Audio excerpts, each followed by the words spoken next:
Good morning student. আশা করি তোমরা সকলে খুব ভালো আছো। আমি তোমাদের জিওগ্রাফির সুমন স্যার। আচ্ছা স্টুডেন্ট, আমরা কিন্তু গত ক্লাসে মানুষের কার্যাবলী ও যে পরিবেশ অবনমন চ্যাপ্টার ছিল সেই চ্যাপ্টার অর্ধেকটা জেনেছিলাম, তাই তো? কি জেনেছিলাম?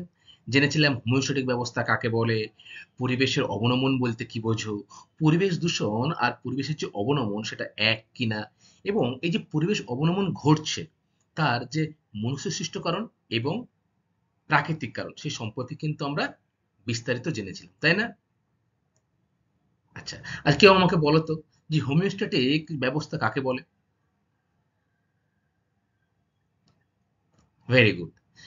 প্রাকৃতিক পরিবেশের যে বিভিন্ন ভৌত ও যে জৈব প্রক্রিয়াগুলি এমনভাবে কাজ করে যে পরিবেশে যদি কোনো অংশ ক্ষতি হয় সেই অংশটা কিন্তু একা একাই আবার পূরণ হয়ে যায়। এই যে ব্যবস্থা, এই ব্যবস্থাটাকে আমরা কি বলবো? হোমিওস্ট্যাটিক ব্যবস্থা, তাই তো? আচ্ছা, পরিবেশ অবনমন বলতে কি বোঝো তুমি? ভেরি গুড, খুব ভালো বলেছো। ও বলল যে সামগ্রিকভাবে যখন পরিবেশের গুণমান হ্রাস পায় তখন তাকে আমরা বলবো পরিবেশের অবনমন, তাই তো? আচ্ছা, বলতো প্রথম শিল্প বিপ্লব কোথায় ঘটেছিল? ভেরি গুড, প্রথম শিল্প বিপ্লব ঘটেছিল ইংল্যান্ড তথা সমগ্র ইউরোপে, তাই না? আচ্ছা বেশ, তাহলে তোমাদের পড়া যথেষ্ট মনে আছে, ভেরি গুড। আজকের আমরা মানুষের কার্যাবলী ও পরিবেশ অবনমনের যে বিষয়গুলো আলোচনা করব সেগুলো কি বলতো? সেগুলো হলো বিভিন্ন যে গ্যাস দুর্ঘটনা, ভোপাল গ্যাস দুর্ঘটনা, চেরনোবিল গ্যাস দুর্ঘটনা ইত্যাদি সম্পর্কে কিন্তু আমরা জানবো। আর জানবো এই যে পরিবেশের অবনমন, এই পরিবেশের অবনমনকে কিভাবে কম করা যায় বা কিভাবে রোধ করা যায়, ঠিক আছে? এবং ভারতবর্ষের সমস্যাগুলি কি কি এই পরিবেশ অবনমনের, এবং বর্তমানে কি কি পদক্ষেপ গ্রহণ করা হয়েছে পরিবেশ অবনমন কমানোর জন্য, সেই সব ব্যবস্থাগুলো কিন্তু আমরা আজকে আমাদের আলোচ্য বিষয়। তাহলে ক্লাস চলো শুরু করি। আজকের তাহলে টপিক মানুষের কার্যাবলী ও পরিবেশ অবনমন। স্টুডেন্ট, প্রথমে কিন্তু আমরা আসব ভোপাল গ্যাস দুর্ঘটনা সম্পর্কে। দেখো, ভারতবর্ষের মধ্যপ্রদেশের একটা জায়গা হচ্ছে ভোপাল, ঠিক আছে? সেই ভোপালে 1984 সালে ভোপাল শহরে ঘটেছিল ইউনাইন কার্বাইড রাসায়নিক ও কীটনাশক কারখানায় কিন্তু ট্যাঙ্ক ফুটো হয়ে একটা মারাত্মক গ্যাস বাইরে ছড়িয়ে পড়েছিল, ঠিক আছে? এবং সেই গ্যাসটার নাম কিন্তু তোমাদের মনে রাখতে হবে। কি নাম? মিথাইল আইসো সায়ানাইড, MIC। তাহলে কি, যে একটা গ্যাস কিন্তু ট্যাঙ্ক থেকে ফুটো হয়ে সারা জায়গায় বা পুরো শহরে ছড়িয়ে পড়েছিল, এবং এই যে গ্যাসটা এত মারাত্মক ছিল তার প্রভাব প্রায় 4,000 মানুষ এবং অসংখ্য পশু পাখি কিন্তু তৎক্ষণাৎই মারা গেছিল। প্রায় 2 লক্ষেরও বেশি মানুষ কোনো না কোনোভাবে কিন্তু এই যে ক্ষতিগ্রস্ত গ্যাস, এই গ্যাসের দ্বারা নানাভাবে ক্ষতিগ্রস্ত হয়েছিল। তাহলে তোমরা বুঝতেই পারছো কতটা এর ক্ষতিকারক প্রভাব মানুষের মধ্যে পড়েছিল। এবং এটাও অবাক করার মতো বিষয় যে এর প্রভাব কিন্তু এখনো কিছু মানুষ, এই অঞ্চলের যে মানুষগুলো রয়েছে তারা কিন্তু এখনো এই মিগ গ্যাসের প্রভাবের ফলে ভুগে চলেছে। আচ্ছা, এর ফলে কিন্তু স্টুডেন্ট পরিবেশটা অবনমন ঘটছে। দীর্ঘদিন যখন এই গ্যাসটা বাতাসে ছড়াচ্ছে এবং আশেপাশের মানুষ পশু পাখি মারা যাচ্ছে, ফলে কিন্তু পরিবেশ আস্তে আস্তে অবনমন হচ্ছে, অর্থাৎ পরিবেশের যে গুণমানটা আগে ছিল সেই গুণমানটা কিন্তু ধীরে ধীরে হ্রাস পাচ্ছে, ফলে পরিবেশ কিন্তু অবনমিত হচ্ছে, তাই না? এটা হলো ভোপাল গ্যাস দুর্ঘটনা। তোমরা মনে রাখবে ভোপাল গ্যাস দুর্ঘটনা কবে হয়েছিল এবং কোন গ্যাস দায়ী। তাহলে বলো আমাকে, ভোপাল গ্যাস দুর্ঘটনা কবে ঘটেছিল? ভেরি গুড, 1984 সালে ঘটেছিল ভোপাল গ্যাস দুর্ঘটনা, এবং সেটা ভোপাল শহরেই হয়েছিল, তাই তো? কোন গ্যাস? মিগ, MIC, যার ফুল ফর্ম হচ্ছে মিথাইল আইসো সায়ানাইড। দেখো এখানে ছবি দেখো, তোমরা বুঝতে পারবে এই যে কারখানাটা ছিল এখান থেকেই কিন্তু গ্যাসটা লিক করা শুরু করে, এবং সমগ্র শহরে কিন্তু গ্যাসটা বাতাসের সাথে ছড়িয়ে পড়ছিল। প্রায় 4,000-এরও বেশি মানুষ কিন্তু মারা যায় এবং এখনো এর প্রভাবে মানুষ ভুগছে। আচ্ছা, এরপরে দেখো স্টুডেন্ট, ইউক্রেনের চেরনোবিল দুর্ঘটনা। দেখো, তৎকালীন সোভিয়েত ইউনিয়নের চেরনোবিল পারমাণবিক বিদ্যুৎ কেন্দ্রে 1986 সালে কিন্তু সংঘটিত ভয়াবহ পারমাণবিক দুর্ঘটনা এই চেরনোবিল দুর্ঘটনা নামে পরিচিত। তাহলে কি হচ্ছে, এই যে চেরনোবিল দুর্ঘটনা কত সালে ঘটছে, 1986 সালে, ঠিক আছে। এবং সেই তৎকালীন সময়ে এটা কিন্তু ছিল সোভিয়েত ইউনিয়নের অন্তর্গত। বর্তমানে কিন্তু এটা সোভিয়েত ইউনিয়নের মধ্যে নেই। ইউক্রেন যে দেশটা রয়েছে, ইউক্রেন দেশের মধ্যে কিন্তু এই চেরনোবিলটা রয়েছে। দেখো, এর ফলে কিন্তু প্রায় 31 জন মানুষ তৎক্ষণাৎ প্রাণ হারায় এবং প্রায় 3.5 লক্ষ মানুষ কিন্তু আক্রান্ত হয় এই দুর্ঘটনার ফলে। আচ্ছা, দেখো, তোমরা হয়তো খবরের কাগজে বা কোথাও নিউজ পেপারে শুনেছো যে বর্তমানে রাশিয়ার সাথে কিন্তু এই ইউক্রেন, যেটা বললাম আমি, এই ইউক্রেনে কিন্তু যুদ্ধ চলছে। প্রায় 1 বছর ধরেই কিন্তু এই যুদ্ধটা ক্রমাগত হয়েই চলেছে, তাই তো? তোমরা শুনেছো কেউ খবরে? শুনেছ। আচ্ছা, এরপরে দেখো স্টুডেন্ট, জাপানের ফুকুশিমাতেও 2011 সালে যে পারমাণবিক বিভিন্ন চুল্লি ছিল, সেখানে কিন্তু ভূমিকম্পের ফলে একটা দুর্ঘটনা ঘটে যায়, ঠিক আছে। এবং এর ক্ষতিকারক প্রভাব কিন্তু সমস্ত আশেপাশের অঞ্চলে পড়ে এবং পরিবেশ কিন্তু এইগুলির প্রভাবে দিনের পর দিন অবনমিত হতে শুরু করে, অর্থাৎ তার গুণগত মান কিন্তু পরিবেশ হারিয়ে ফেলছে। তাহলে স্টুডেন্ট, আমাদের কিন্তু সতর্ক এবং সচেতন দুটোই থাকতে হবে। বিশেষ করে বিভিন্ন পারমাণবিক কেন্দ্র বা বিভিন্ন রাসায়নিক কারখানা ইত্যাদি কিন্তু যথেষ্ট পরিমাণে সতর্ক থাকতে হবে এবং উন্নতি প্রযুক্তির মাধ্যমে কিন্তু এই সব জায়গাগুলোকে দেখভাল করতে হবে, তাই তো? নাহলে হঠাৎ করে কোনো ঘটনা ঘটে গেলে তার প্রভাব কিন্তু যেমন পরিবেশের উপর পড়বে, তেমন কিন্তু সাধারণ মানুষজন আমাদের উপরেও কিন্তু পড়বে, তাই তো? আচ্ছা, এরপরে আমরা পড়বো স্টুডেন্ট, দেখো দেখো মানুষের কাজের ফলে কি কি ধরনের বিপর্যয় ও পরিবেশ অবনমন ঘটছে সেগুলো কিন্তু আমাদের জানতে হবে। অর্থাৎ পরিবেশের অবনমনের যে ফলাফল, সেই সম্পর্কেও কিন্তু আমাদের জানতে হবে। দেখো, প্রথম যে দুটো তিনটে পয়েন্ট আমরা লক্ষ্য করছি, ভূমিকম্প, খরা, বন্যা, এগুলো কিন্তু সবই প্রাকৃতিক সৃষ্টি, তাই না, বা প্রকৃতির সৃষ্টি।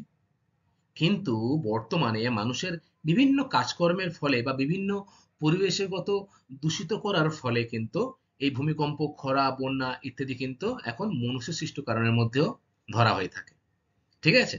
তাহলে চলো প্রথমে দেখি আমরা ভূমিকম্প। দেখো, ভূমিকম্পের ফলে কিন্তু অনেক জায়গার ভূমির উপর পরিবর্তন ঘটে যাচ্ছে, তাই না, ধ্বংস হয়ে যাচ্ছে কোনো স্থান, তাই তো? এর ফলেও কিন্তু পরিবেশের অবনমন ঘটছে বা পরিবেশের অবনমন হচ্ছে। খরা, দেখো, বৃষ্টি যদি তার নির্ধারিত সময়ে না প্রবেশ করে, তখন কিন্তু খরা লক্ষ্য করা যায়, তাই না? আমাদের যে বৃষ্টিপাত আসে পশ্চিমবঙ্গ বা ভারতবর্ষ, সেটা কোন দিক দিয়ে স্টুডেন্ট, বা সেটা কি বৃষ্টিপাত? Very good. দক্ষিণ পশ্চিম মৌসুমের প্রভাবেই কিন্তু আমাদের ভারতবর্ষ তথা পশ্চিমবঙ্গে বৃষ্টির প্রবেশ হয়। এই দক্ষিণ পশ্চিম মৌসুমী বায়ু যদি দেরি করে ঢোকে, তখন কিন্তু খরা লক্ষ্য করা যাবে। ফলে কৃষকরা কিন্তু ব্যাপকভাবে ক্ষতিগ্রস্ত হবে। তাদের মাঠেতে বা কৃষিক্ষেত্রে কিন্তু তেমনভাবে চাষবাস বা ফলন হবে না। এটা গেল খরা। এটা পরিবেশ অবনমনের ফলেই কিন্তু খরা বর্তমানে হচ্ছে। এছাড়া বন্যা, দেখো, এই মৌসুমী বায়ু যদি আবার তার সময়ের পূর্বে চলে আসে, ধরো দক্ষিণ পশ্চিম মৌসুমী একটা নির্দিষ্ট আসার সময় রয়েছে, সেই সময়ে এসে যদি আগে চলে আসে এবং প্রবল বৃষ্টিপাত ঘটায়, তাহলে কিন্তু বন্যার সৃষ্টি হয়, তাই তো? বন্যার ফলেও কিন্তু মানুষ ব্যাপক ক্ষতিগ্রস্ত হয়, বিশেষ করে গবাদি পশু, তারপরে চাষবাস, ফসল কিন্তু পুরোটাই নষ্ট হয়ে যায়। এটাও কিন্তু পরিবেশ অবনমনের একটি ফলাফল। এরপরে আমরা আসবো বায়ু দূষণ সম্পর্কে। দেখো, বিভিন্ন কলকারখানা বা মানুষের যে বিভিন্ন গাড়ির আওয়াজ, মাইক বাজানো ইত্যাদির ফলেও কিন্তু বায়ুতে দূষিত হচ্ছে। বর্তমানে জনসংখ্যার বৃদ্ধির ফলে যানবাহনও বাড়ছে, ফলে বায়ু দূষণ কিন্তু দিনের পর দিন বাড়ছে এবং পরিবেশ অবনমনের ফলেও বায়ু দূষণ অনবরত ঘটে চলেছে। আচ্ছা, এরপরে দেখো স্টুডেন্ট, জল দূষণ। পরিবেশ অবনমনের ফলেও কিন্তু জল দূষণ ঘটে চলেছে। জল তার গুণগত মান হারিয়ে ফেলছে এবং জলের যে আগের যে গুণগত মান, তার সাথে কিন্তু বর্তমানে গুণগত মান অনেক তফাৎ লক্ষ্য করা যাচ্ছে। দেখো, জলে যদি বহুদিন ধরে আর্সেনিক মিশে থাকে, তাহলে সেই জল কিন্তু দূষিত হয়ে যাবে এবং সেই জল যদি মানুষ পান করে, তাহলে কিন্তু বিভিন্ন রোগ সৃষ্টি হতে পারে, তাই তো? জীববৈচিত্র্য হ্রাস। বর্তমানে নগরায়ন, বৃক্ষচ্ছেদন ইত্যাদির ফলে কিন্তু এই জীববৈচিত্র্য হ্রাসটা লক্ষ্য করা যাচ্ছে। আর পরিবেশ সুস্থ সবল রাখতে কিন্তু এই জীববৈচিত্র্যটাকে কি করতে হবে? সংরক্ষণ করতে হবে, তাই না? রাসায়নিক দুর্ঘটনা, দেখো বিভিন্ন কলকারখানা বা বিভিন্ন আহ, রঙের কারখানা ইত্যাদি জায়গায় কিন্তু রাসায়নিক নিয়ে কাজকর্ম হয়ে থাকে। এই রাসায়নিক যখন কোনো কারণে বাইরে বেরিয়ে যাবে বা দুর্ঘটনা ঘটবে, তখন কিন্তু পরিবেশের ব্যাপকভাবে অবনমন হবে, এবং এই অবনমনের ফলেই কিন্তু পরিবেশের গুণগত মান ধীরে ধীরে হ্রাস পাবে। এরপরে দেখো বিশ্ব উষ্ণায়ন ও জলবায়ুর পরিবর্তন। বর্তমানে স্টুডেন্ট, বিশ্বের কিন্তু উষ্ণতা ধীরে ধীরে বৃদ্ধি পাচ্ছে। এটা কিন্তু পরিবেশ অবনমনের ফলেই ঘটছে। পরিবেশ দূষিত হয়ে যাচ্ছে, পরিবেশ দিনের পর দিন গরম হয়ে যাচ্ছে, তাই কিন্তু বিশ্ব উষ্ণায়ন ঘটছে। এবং জলবায়ু কিন্তু পরিবর্তন ঘটছে। উত্তর মেরু এবং দক্ষিণ মেরুতে কিন্তু সব থেকে বেশি বরফ থাকে, তাই তো? সেই বরফ কিন্তু ধীরে ধীরে জলে পরিণত হচ্ছে, এবং পৃথিবীর যে জলস্তর সেটা কিন্তু আস্তে আস্তে বেড়ে যাচ্ছে। ফলে আহ, অদূর ভবিষ্যতে কিন্তু কিছু গুরুত্বপূর্ণ শহর কিন্তু জলের তলায় তলিয়ে যেতে পারে, এমন কিন্তু আশঙ্কা বৈজ্ঞানিকরা প্রায়শই করছেন।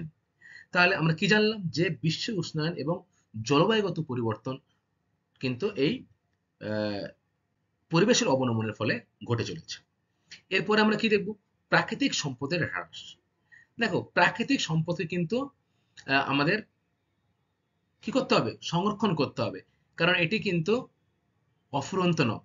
এটা ক্রমাগত ব্যবহারের ফলে দিনের পর দিন শেষ হয়ে যাচ্ছে, এবং আমাদের যে ভবিষ্যৎ প্রজন্ম, তারা কিন্তু এর কুফলটা অবশ্যই পাবে। তাই আমাদের কিন্তু প্রাকৃতিক সম্পদ কিন্তু রক্ষা করতে হবে। এই প্রাকৃতিক সম্পদ হ্রাস পাওয়ার ফলে কিন্তু পৃথিবীর যে গুণগত মান, সে মান বা পরিবেশের যে অবনমন কিন্তু দিনের পর দিন ত্বরান্বিত হয়ে চলেছে। দেখো স্টুডেন্ট, আমরা কিন্তু পরিবেশ অবনমনের ফলগুলো জানলাম, তাই তো? এবারে আমাদের এই পরিবেশ অবনমনের নিয়ন্ত্রণের উপায়গুলো কি, সেগুলো আমাদের জানতে হবে। দেখো, পরিবেশ সুরক্ষার জন্য বেশ কিছু ব্যবস্থা কিন্তু আমাদের গ্রহণ করতেই হবে। না হলে অদূর ভবিষ্যতে পরিবেশ দূষিত হয়ে গেলে আমরা কিন্তু পরিবেশে থাকার অযোগ্য হয়ে যাব, তাই না?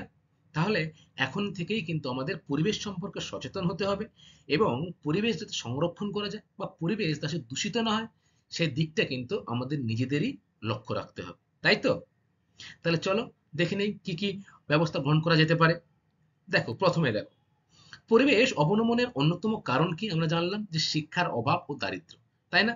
যদি তুমি সঠিক শিক্ষায় শিক্ষিত হও, পরিবেশ সম্পর্কে তোমার যদি জ্ঞান থাকে, তাহলে কিন্তু তুমি সহজে পরিবেশটাকে দূষিত করতে পারবে না, তাই না?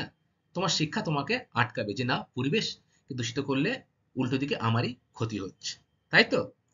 উন্নয়নশীল দেশগুলোতে পরিকল্পিতভাবে অর্থনৈতিক উন্নয়নের গতি বাড়াতে হবে। উন্নয়নশীল দেশ মানে আমাদের ভারতবর্ষ। আমাদের ভারতবর্ষেও কিন্তু পরিবেশগত দিক থেকে অনেকটাই পিছিয়ে, অর্থাৎ পরিবেশ অবনমন কিন্তু ক্রমশই হয়ে চলেছে। সাথে সাথে আমাদের অর্থনৈতিক উন্নতিও করতে হবে, তাই তো? তাহলে এটা কিন্তু হতে হবে পরিকল্পিতভাবে, ঠিক আছে? মানুষকে শিক্ষিত এবং সচেতন করে তুলতে পারলেই পরিবেশ কিন্তু কি হবে? রক্ষা করা সম্ভব হবে। দেখো, ২ নম্বর, সম্পদের পুনর্ব্যবহার করতে হবে, এবং পুনর্ব্যবহারযোগ্য দ্রব্যের ক্রয় প্রবণতা বাড়াতে হবে। সম্পদের পুনর্ব্যবহার করতে হবে বলতে কি বোঝাচ্ছে স্টুডেন্ট? Very good. যে সম্পদগুলো বারবার ফিরে আসে সেগুলো ব্যবহার করতে হবে, তাই না?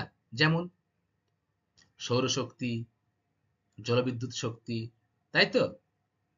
বায়ু শক্তি, এইগুলোর কিন্তু ব্যবহার বেশি করতে হবে, এবং পুনর্ব্যবহারযোগ্য দ্রব্যের ক্রয় করতে হবে। যে দ্রব্যগুলো পুনরায় ব্যবহার করা যায়, সেই দ্রব্যের ক্রয়ের কিন্তু জন্য মানুষের মধ্যে সচেতনতা বাড়াতে হবে। এটা হলো ২ নম্বর। এরপরে দেখো, উন্নয়নের ক্ষেত্রে পরিবেশ বান্ধব শক্তির কিন্তু বেশি করে প্রয়োগ করতে হবে। তাহলে পরিবেশ বান্ধব শক্তিগুলো কি কি স্টুডেন্ট? যেটা একটু আগেই আমি তোমাদের বললাম, যেটা পরিবেশের ক্ষতি করে না। সৌরশক্তি, বায়ু শক্তি, জলবিদ্যুৎ শক্তি ইত্যাদি, তাই তো? দেখো, এগুলো কিন্তু আমাদের পরিবেশে অফুরন্ত রয়েছে, যা শেষ হয় না। এই শক্তিগুলো যদি আমি ব্যবহার করতে পারি, তাহলে কিন্তু পরিবেশ একদিক দিয়ে যেমন দূষিত হবে না, তেমনি অদূর ভবিষ্যতের জন্য কিন্তু আমরা যে যে সম্পদগুলো শেষ হয়ে আসে সেগুলো কিন্তু ব্যবহার কমিয়ে তাদের জন্য রেখে যেতে পারি, তাই না? জনসংখ্যা আর দেশের সম্পদের মধ্যে যাতে ভারসাম্য থাকে তা লক্ষ্য রাখতে হবে। জনসংখ্যা এবং সম্পদ এই দুটো জিনিস কিন্তু ভারসাম্য রাখতে হবে। অর্থাৎ যদি জনসংখ্যা বেড়ে যায়, এদিকে দেশের সম্পদের খুবই কম, তাহলে কি হবে? নানাবিধ সমস্যা দেখা যাবে, তাই না? দেশ উন্নতি সাধন করতে পারবে না। তাই সবসময় সম্পদ এবং জনসংখ্যার ভারসাম্য কিন্তু রক্ষা করতে হবে। বর্তমানে এটা কিন্তু ভারতবর্ষের একটা অন্যতম বড় সমস্যার সম্মুখীন হয়েছে। কারণ আমরা ইতিমধ্যেই জেনে গেছি যে পৃথিবীর সবথেকে বেশি অ্যা দেশ বা সবথেকে বেশি লোক কিন্তু এই ভারতবর্ষে অবস্থান করছে। প্রায় ১৪০ কোটি কিন্তু আমরা ছাড়িয়ে গেছি। অর্থাৎ জনসংখ্যার চাপ কিন্তু আমাদের সম্পদের উপরে ব্যাপকভাবে পড়ছে, তাই না? ফলে যে গচ্ছিত সম্পদ, যেগুলো সম্পদগুলো গচ্ছিত, পুনর্ব্যবহারযোগ্য নয় বা পুনরায় ফিরে আসে না, সেই সম্পদগুলো কিন্তু আরো বেশি করে কি উত্তোলিত হচ্ছে এবং সেটা মানুষের চাহিদা পূরণে লাগছে, তাই না? তাই সবসময় কিন্তু পরিবেশ বান্ধব শক্তিগুলো কিন্তু আমাদের কাজে লাগাতে হবে। সৌরশক্তি, বায়ুশক্তি, তাই তো? আচ্ছা, দেখো এরপরে ৪ নম্বর পয়েন্টটা, জীবমণ্ডলের বৈচিত্র্য যাতে নষ্ট না হয় সেদিকে সজাগ রাখতে হবে।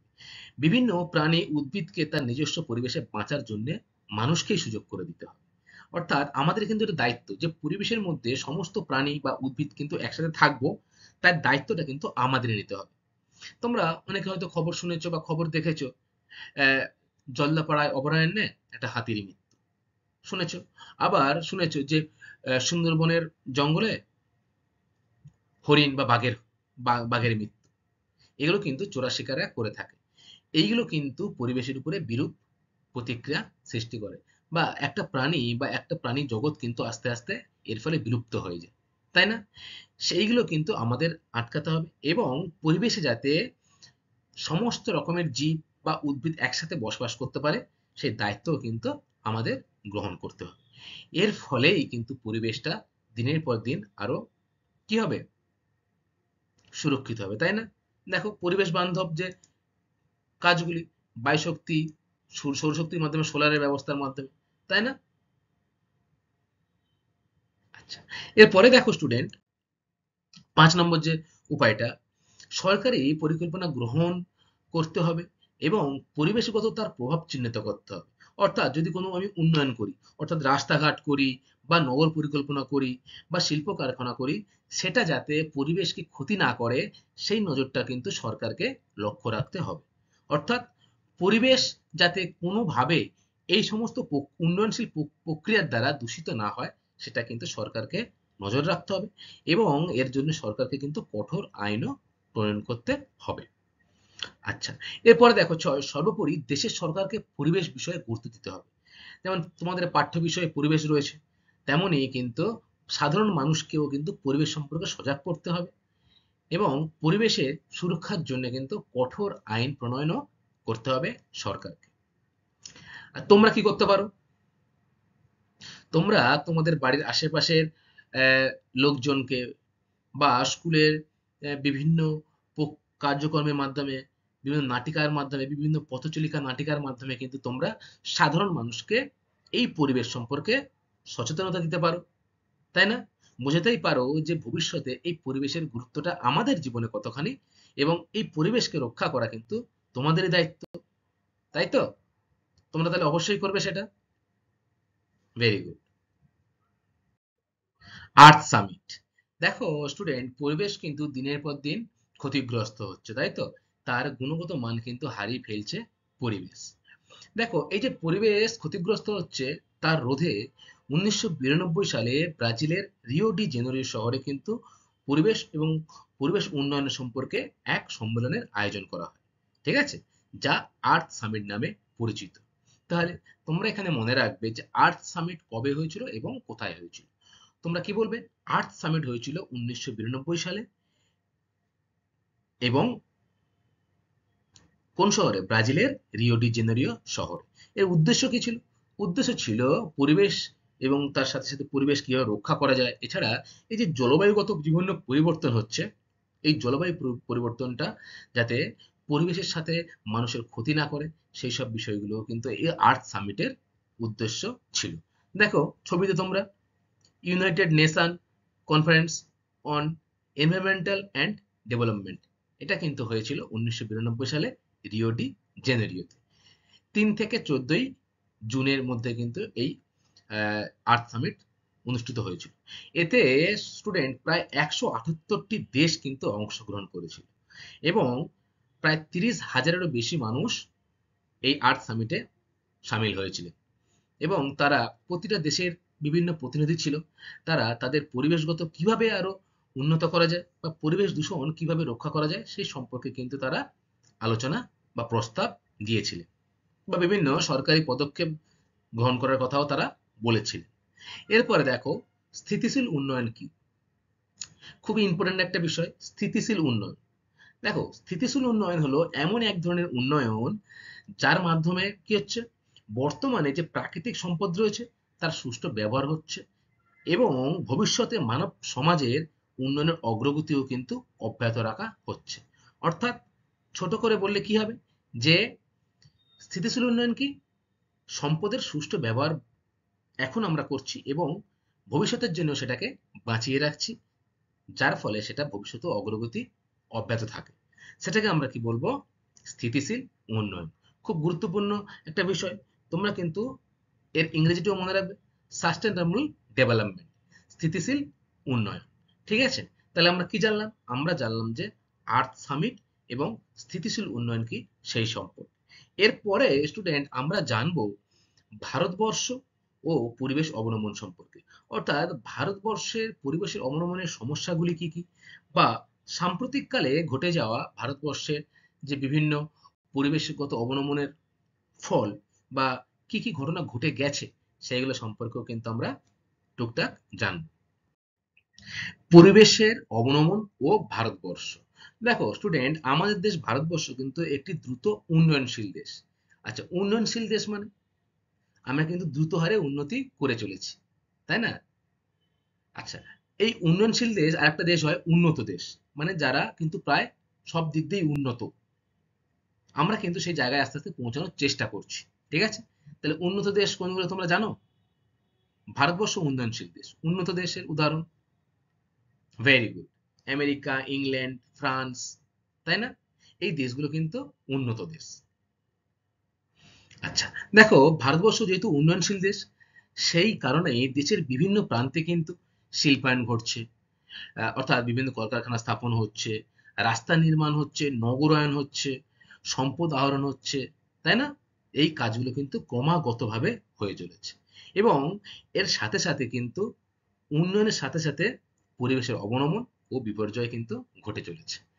দেখো এই যে অপরিকল্পিতভাবে যদি নগরায়ন হয় বা সম্পদের আহরণ যদি অপরিকল্পিতভাবে হয়, তাহলে কিন্তু সম্পদটা দিনের পর দিন কি শেষ হয়ে যাবে।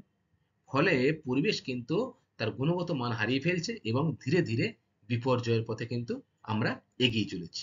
দেখো ছবিতে শিল্পায়ন হচ্ছে, রাস্তাঘাট নির্মাণ করা হচ্ছে। তোমরা লক্ষ্য করবে যখন কোনো নতুন রাস্তাঘাট নির্মাণ করা হয় তখন অনেক গাছপালা কাটা হয়, তাই না? বা যখন পাহাড় পর্বতের মাঝখান থেকে রাস্তা তৈরি করা হয় তখন কিন্তু ডিনামাইট ফাটিয়ে সেখানে পাহাড় কেটে রাস্তা তৈরি করা হয়। এর ফলে কিন্তু পরিবেশগত অবনমন দিনের পর দিন ঘটে চলেছে। আচ্ছা, দেখো কিছু গুরুত্বপূর্ণ পয়েন্ট।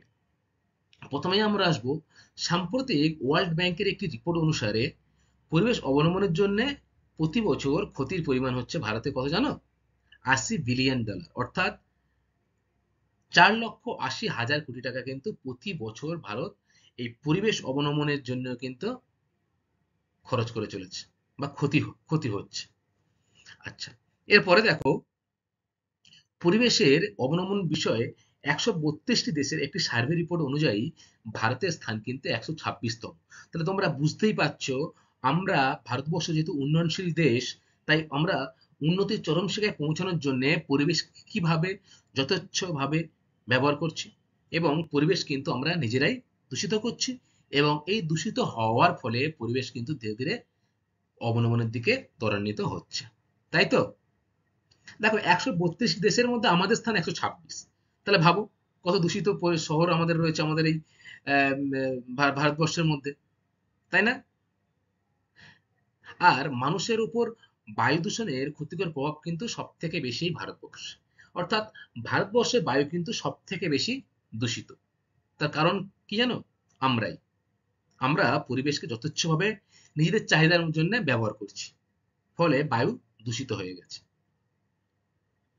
কলকাতা শহর, দিল্লি, যে বড় বড় মহানগর রয়েছে, কলকাতা, চেন্নাই, মুম্বাই, ব্যাঙ্গালোর, এই যে শহরগুলো কিন্তু দিনের পর দিন দূষিত হয়ে যাচ্ছে। তোমরা ছবি দেখো, বুঝতে পারবে। কলকাতা দেখো, গঙ্গার পাড়ে কত আবর্জনা আমরা ফেলি। এর ফলে কিন্তু জল যেমন দূষিত হচ্ছে, বায়ু দূষিত হচ্ছে, সর্বোপরি পরিবেশের কিন্তু অবনমন ঘটছে। দেখো দিল্লির, দেখো একটা ঝাপসা ভাব দেখতে পাচ্ছ? এটা কিন্তু বায়ু দূষণের ফলে বায়ুতে ধুলোর ভাবটা কিন্তু এরকম দিল্লিতে প্রায় লক্ষ্য করা যায়। তাই দিল্লি কিন্তু একটি দূষিত শহর। দেখো হু এর রিপোর্ট অনুযায়ী যে G20 দেশগুলো রয়েছে, তার মধ্যে 20টি শহরের মধ্যে 13টি শহর কিন্তু ভারতে অবস্থিত। তাহলে 20টি দূষিত শহর রয়েছে G20। G20 একটা সম্মেলন হয়, বিশ্বের প্রধান 20টা দেশ নিয়ে কিন্তু এটা ঘটে থাকে। তোমরা মনে রাখবে, G20 সম্মেলন 2023 যেটা লাস্ট হলো, সেটা কিন্তু আমাদের ভারতবর্ষের রাজধানী নিউ দিল্লিতে হয়েছিল। ঠিক আছে? এই G20 দেশগুলোর মধ্যে 20টি বিখ্যাত শহরের মধ্যে 13টি কিন্তু অবস্থিত এই ভারতবর্ষে। যেমন কলকাতা, মুম্বাই, চেন্নাই, আহ, ব্যাঙ্গালোর ইত্যাদি শহরগুলো কিন্তু দূষিত শহরের আখ্যা অলরেডি পেয়ে গেছে। তাহলে অদূর ভবিষ্যতে কিন্তু আমাদেরই পরিবেশ সম্পর্কে সচেতন হতে হবে, এবং পরিবেশকে কিন্তু রক্ষা করার দায়িত্ব আমাদেরই। তাই তো? আচ্ছা, দেখো ভারতের পরিবেশের প্রধান প্রধান সমস্যাগুলি কি কি। অর্থাৎ এই যে আমাদের দেশ ভারতবর্ষ, পরিবেশগত যে সমস্যাগুলি রয়েছে সেগুলো কি কি আমরা চলো দেখে ফেলি। প্রথমেই কিন্তু আমরা দেখব অরণ্য ও কৃষিভূমির অবনমন। দেখো ভারতবর্ষের জনসংখ্যা কিন্তু প্রায় 140 কোটি পার হয়ে গেছে, তাই তো? এবং বর্তমানে আমাদের দেশে সব থেকে বেশি জনসংখ্যা, সেটাও কিন্তু আমরা জেনে ফেলেছি, চীনকে টপকে। আচ্ছা, দেখো জনসংখ্যা বৃদ্ধির ফলে অরণ্যভূমি কিন্তু ধ্বংস করে কৃষিক্ষেত্র বানানো হচ্ছে, ফলে কিন্তু পরিবেশগত অবনমন ঘটছে, এবং পরিবেশের কিন্তু প্রধান একটা সমস্যা এই জনসংখ্যা বৃদ্ধি, এবং অরণ্য ও কৃষিভূমির কিন্তু অবনমন ঘটছে এই জনসংখ্যা বৃদ্ধির ফলে। ঠিক আছে? নাম্বার 2, সম্পদের অপব্যবহার। আচ্ছা, সম্পদ কোনগুলি? যেগুলি মানুষের চাহিদা মেটায় সেগুলো সম্পদ, তাই তো? এই সম্পদের অথেচ্ছ বা যথেচ্ছ ব্যবহার হচ্ছে। কিভাবে বলো তো? যেহেতু জনসংখ্যা দিনের পর দিন বৃদ্ধি পাচ্ছে, সম্পদ কিন্তু যথেচ্ছভাবে আহরণ করা হচ্ছে, এবং গচ্ছিত সম্পদগুলো কিন্তু দিনের পর দিন শেষ হয়ে যাচ্ছে। ভবিষ্যতের জন্য কিন্তু এই সম্পদ আর থাকলো না, তাই না? তাহলে ভবিষ্যৎ প্রজন্মের জন্য কিন্তু চিন্তা করার দায়িত্ব আমাদেরই, এবং তাদের জন্য পরিবেশ সুরক্ষিত রেখে যাওয়ার দায়িত্ব কিন্তু আমাদের। দেখো তারপরে জনসাধারণের স্বাস্থ্যের অবনমন। পরিবেশ যদি নানাভাবে দূষিত হয়, তার ফলে কিন্তু মানুষের স্বাস্থ্যের অবনমন ঘটে। দেখো বায়ু দূষণের ফলে সে বায়ু যখন আমরা নিঃশ্বাসের মাধ্যমে আমাদের শরীরে গ্রহণ করাবো, তখন কিন্তু আমাদের শরীরও কি বিভিন্ন রোগ দানা বাঁধবে। শরীরের তো গুণগত মান হ্রাস পাবে নাকি? পরিবেশের মতো শরীরেরও কিন্তু গুণগত মান হ্রাস পাবে, ফলে বিভিন্ন রোগের সৃষ্টি হবে কিন্তু আমাদের শরীরে। আচ্ছা, এরপরে দেখো একটা সমস্যা ভারতবর্ষের অপরিকল্পিত উন্নয়ন। যেখানে সেখানে যথেচ্ছভাবে নগরায়ন হচ্ছে, ঘর বাড়ি নির্মাণ হচ্ছে, তাই না? তোমরা দেখো ছবিতে, অপরিকল্পিতভাবে কিন্তু ঘর বাড়ি নির্মাণ করা হচ্ছে, গাছপালা কেটে বড় বড় অট্টালিকা বাড়ি তৈরি করা হচ্ছে। এটাও কিন্তু পরিবেশের একটা প্রধান সমস্যা ভারতবর্ষে। এরপর রয়েছে দারিদ্র্য। দেখো ভারতবর্ষে কিন্তু এখনো প্রচুর মানুষ দারিদ্র্য সীমার নিচে বসবাস করছে, ফলে তারা পরিবেশ সম্পর্কে কিন্তু অতটা সচেতন হতে পারছে না, এবং এই দারিদ্রতার কারণে কিন্তু পরিবেশ দিনের পর দিন আরো সমস্যার সম্মুখীন হয়ে চলেছে। আমাদের দারিদ্র্যকে কাটিয়ে উঠতে পারে কিন্তু একমাত্র শিক্ষা, তাই না? তাই শিক্ষার আলো কিন্তু আমাদের সকলকে আলোকিত হতে হবে, এবং শিক্ষাটাকে সমগ্র সমাজের কাছে ছড়িয়ে দিতে হবে। আচ্ছা, এরপরে দেখো রয়েছে জীববৈচিত্র্য হ্রাস। ভারতবর্ষের আরেকটা প্রধান পরিবেশগত সমস্যা হলো জীববৈচিত্র্য দিনের পর দিন কিন্তু হ্রাস পাচ্ছে। যেহেতু গাছপালা কাটা হচ্ছে, অরণ্য ধ্বংস করা হচ্ছে, ফলে স্বাভাবিকভাবে যে বনজ যে পশু পাখি সেগুলো কিন্তু বিলুপ্তির পথে হয়ে চলেছে। জঙ্গল কাটা হচ্ছে, তারা থাকবে কোথায়, তাই না? তাহলে জীববৈচিত্র্য হ্রাস পাচ্ছে তো। জীববৈচিত্র্য হ্রাস পাচ্ছে, এটা কিন্তু ভারতের যে পরিবেশ যে বিভিন্ন সমস্যা, তার মধ্যে কিন্তু অন্যতম এই সমস্যা। চিপকো আন্দোলন, দেখো স্টুডেন্ট, ইতিহাসে ঘটে যাওয়া একটা গুরুত্বপূর্ণ, এই পরিবেশ বাঁচানোর একটা গুরুত্বপূর্ণ আন্দোলন কিন্তু হলো এই চিপকো আন্দোলন। ঠিক আছে? এটি ভারতবর্ষের উত্তরাখণ্ডে 1973 সালে গাড়োয়ান অঞ্চলে অধিবাসীরা অরণ্যকে রক্ষা করার উদ্দেশ্যে এক অনন্য অহিংসা আন্দোলন কিন্তু শুরু করেছিলেন। কেমন এই আন্দোলন? দেখো, যে বন বিভাগের যখন মানুষ বা বন বিভাগের যখন কর্মীরা গাছ কাটতে আসে, তখন অধিবাসীরা গাছকে কিন্তু জড়িয়ে ধরেছিল। ঠিক আছে? এবং গাছকে কাটার হাত থেকে কিন্তু বাঁচিয়েছিলেন। এই যে আন্দোলন, এই আন্দোলনটাকে নাম হচ্ছে চিপকো আন্দোলন। যেহেতু গাছকে তারা চেপে জড়িয়ে ধরে রেখেছিলেন, তাই তার নাম অনুসারে নামকরণ করা হয়েছে চিপকো আন্দোলন। দেখো, তাহলে তোমরা কি বুঝলে? যে গাছ কাটার হাত থেকে রক্ষা করার জন্য স্থানীয় বাসিন্দারা কিন্তু গাছকে জড়িয়ে ধরেছিলেন, সেটাই চিপকো আন্দোলন নামে পরিচিত। তোমরা মনে রাখবে 1973 সালে কিন্তু এটা সংগঠিত হয়েছিল। এবং আরো একটা বিষয় তোমাদের মনে রাখতেই হবে স্টুডেন্ট, যে চিপকো আন্দোলনের একজনের নেতা ছিলেন। এই নেতার নাম হচ্ছে সুন্দরলাল বহুগুণা। তাহলে চিপকো আন্দোলনের নেতার নাম কি স্টুডেন্ট? সুন্দরলাল বহুগুণা, তাই তো? আচ্ছা, এরপরে দেখো, মেধা পাটেকার। মেধা পাটেকার ছিলেন কিন্তু একজন বিশিষ্ট সমাজকর্মী। ঠিক আছে? তিনি নর্মদা বাঁচাও আন্দোলনের সাথে কিন্তু অত্যন্তভাবে যুক্ত ছিলেন, এবং তিনি প্রথম কিন্তু এর উদ্যোগ নিয়েছিলেন। নর্মদা বাঁচাও কি? দেখো, নর্মদা নদী তোমরা নাম অনেকেই শুনেছ। সেই নর্মদা নদীর জলকে বাঁচানোর জন্য কিন্তু তিনি এই নর্মদা বাঁচাও আন্দোলন সংগঠিত করেছিলেন, এবং অনেকাংশে কিন্তু সফলও হয়েছিলেন। তোমরা মনে রাখবে কি, যে মেধা পাটেকর কোন আন্দোলনের সাথে যুক্ত? তোমরা কি বলবে? মেধা পাটেকার, ভেরি গুড, নর্মদা বাঁচাও আন্দোলনের সাথে যুক্ত। যদি বলে সুন্দরলাল বহুগুণা কোন আন্দোলনের সাথে যুক্ত, তোমরা কি বলবে? বাহ, সুন্দরলাল বহুগুণা চিপকো আন্দোলনের সাথে যুক্ত। চিপকো আন্দোলন কবে হয়েছিল স্টুডেন্ট? 1973 সালে। Very good. আচ্ছা, আচ্ছা, আরো একটা বিষয় কিন্তু তোমাদের মাথায় রাখতে হবে, যেমন সেটা হচ্ছে Ganga action plan. Ganga action প্ল্যানটাও কিন্তু 1986 সালে তৎকালীন ভারতীয় প্রধানমন্ত্রী রাজীব গান্ধী চালু করেছিলেন।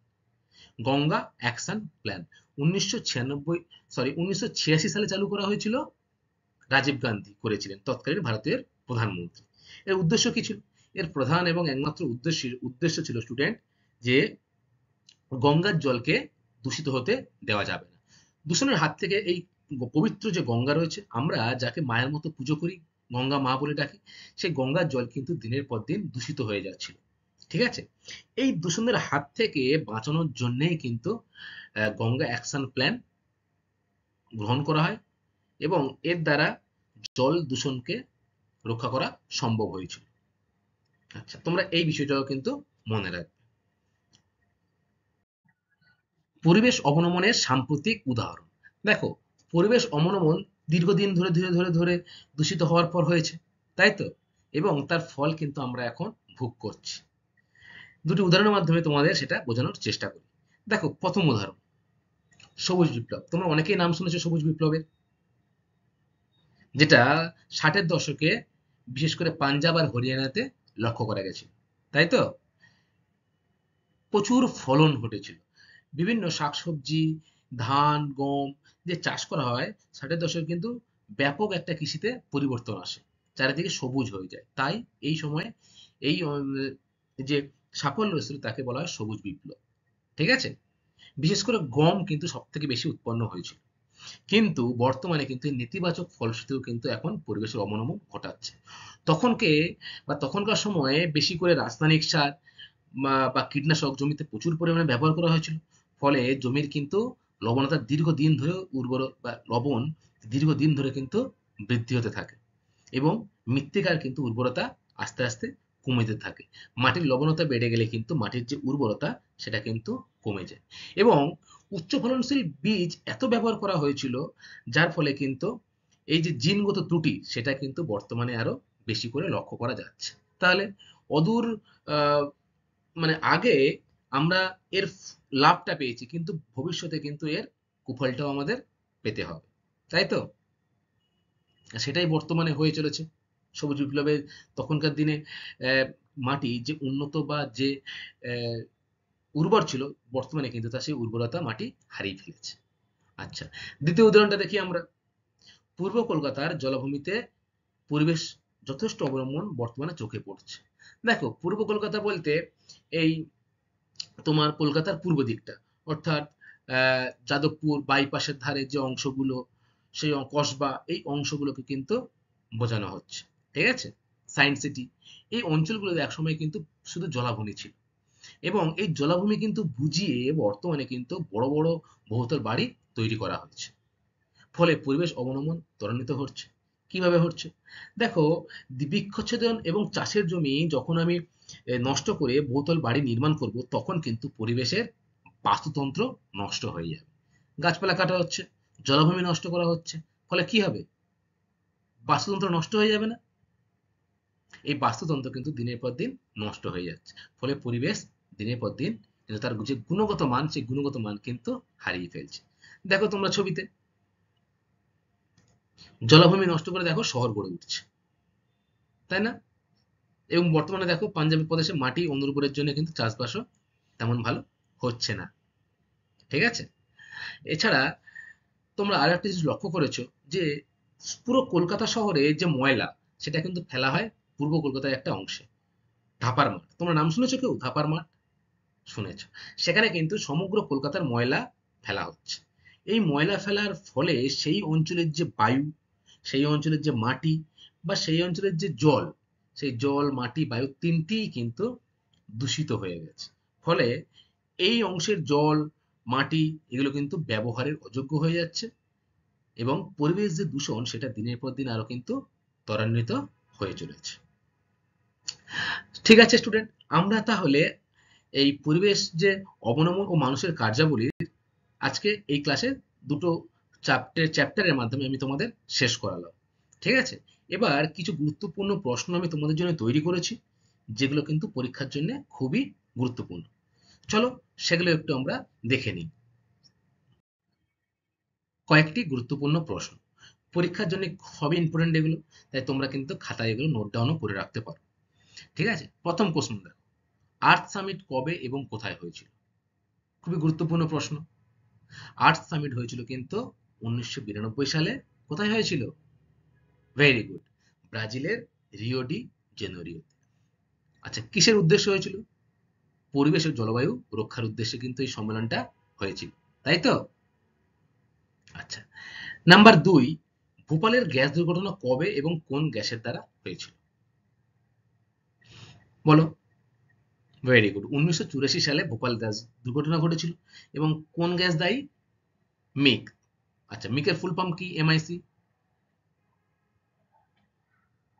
মিথাইল আইসো সায়ানাইড, তাই তো?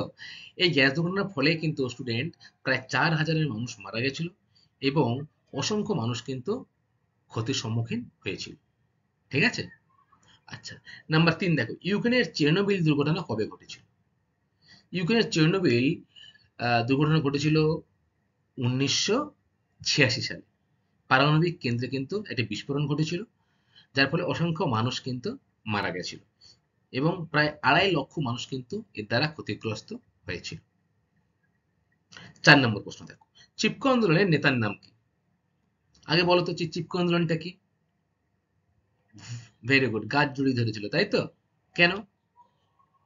গাছ কাটতে দেবে না বলে সাধারণ মানুষ কিন্তু গাছ জড়িয়ে ধরেছিল, তাই তো? এই চিপকো আন্দোলনের নেতার নাম হচ্ছে কিন্তু স্টুডেন্ট সুন্দরলাল বহুগুণা। খুব ভালো করে কিন্তু এটা মুখস্থ করবে, পরীক্ষায় কিন্তু এটা খুবই দেয়। ঠিক আছে? 5 নম্বর প্রশ্ন দেখো, মেধা পাটেকর কোন আন্দোলনের সাথে যুক্ত ছিল? মেধা পাটেকর কোন আন্দোলনের সাথে যুক্ত ছিল? বলে ফেলো, কোন আন্দোলনের সাথে যুক্ত ছিল মেধা পাটেকর? ভেরি গুড, নর্মদা বাঁচাও আন্দোলনের সাথে কিন্তু যুক্ত ছিলেন মেধা পাটেকর, তাই তো? আচ্ছা, এরপরে 6 নম্বর প্রশ্ন দেখো স্টুডেন্ট, স্থিতিশীল উন্নয়ন কাকে বলে? খুব গুরুত্বপূর্ণ একটা প্রশ্ন, 2 নম্বরে কিন্তু পরীক্ষায় এটা প্রায়ই আসে। বলে ফেলো আমাকে। আচ্ছা, আমি বলছি শোনো। স্থিতিশীল উন্নয়ন হচ্ছে এমন এক ধরনের উন্নয়ন যা কিন্তু উদ্দেশ্য কি, যে বর্তমানে প্রাকৃতিক পরিবেশের সম্পদের সুষ্ঠু ব্যবহার এবং ভবিষ্যতে কিন্তু মানব সমাজের উন্নতির যে পথ সেটাকেও কিন্তু অগ্রগতি রাখতে হবে। অর্থাৎ বর্তমানে সম্পদের সুষ্ঠু ব্যবহারের সাথে সাথে ভবিষ্যৎ প্রজন্মের জন্য কিন্তু সম্পদের অগ্রগতি যাতে থাকে, সে সম্পদটাকে রাখা, সেটাই হচ্ছে কিন্তু স্থিতিশীল উন্নয়ন। ঠিক আছে? তোমরা কিন্তু ভালো করে এটা মুখস্থ করবে। এরপরে আসছে স্টুডেন্ট, গঙ্গা অ্যাকশন প্ল্যান কি? বলতো গঙ্গা অ্যাকশন প্ল্যান কে চালু করেছিলেন এবং কবে? Very good. 1986 সালে কিন্তু গঙ্গা অ্যাকশন প্ল্যান চালু করেছিলেন তৎকালীন ভারতের প্রধানমন্ত্রী রাজীব গান্ধী। ঠিক আছে? তাহলে রাজীব গান্ধী 1986 সালে গঙ্গা অ্যাকশন প্ল্যান চালু করেছিলেন। এর উদ্দেশ্য কি ছিল? এর উদ্দেশ্য ছিল কিন্তু গঙ্গার জল দূষণমুক্ত করা। গঙ্গার জল কিন্তু নানাভাবে কিন্তু দূষিত হয়ে যাচ্ছিল। ঠিক আছে? বর্তমানেও দূষিত হচ্ছে, এবং সেই দূষিত হওয়া থেকে রোধ করতে হবে কিন্তু আমাদেরই। তাই না? কারণ নদীকে কিন্তু আমরা মায়ের মতো পুজো করি। তাই গঙ্গা মাকে কিন্তু আমরা পুজো করি। তাই নদীকে দূষণমুক্ত করার দায়িত্বও কিন্তু আমাদের। তাই তো? আচ্ছা। আহ, আজকের মতো ক্লাসটা এই পর্যন্তই। আশা করি সবাই বুঝতে পেরেছো। আমি তোমাদের তাহলে পরিবেশ অবনমন এবং যে মানুষের কার্যাবলীর ফলে যেটা ঘটছে সেটা কিন্তু আমি তোমাদের বুঝিয়ে দিলাম। এই চ্যাপ্টারটা কিন্তু এখানেই শেষ করলাম, এবং পরবর্তী ক্লাসে আমি অন্য একটা বিষয় নিয়ে তোমাদের সাথে আলোচনা করব। ঠিক আছে? সকলকে অসংখ্য ধন্যবাদ ক্লাসটা মন দিয়ে শোনার জন্য। Thank you class. Thank you.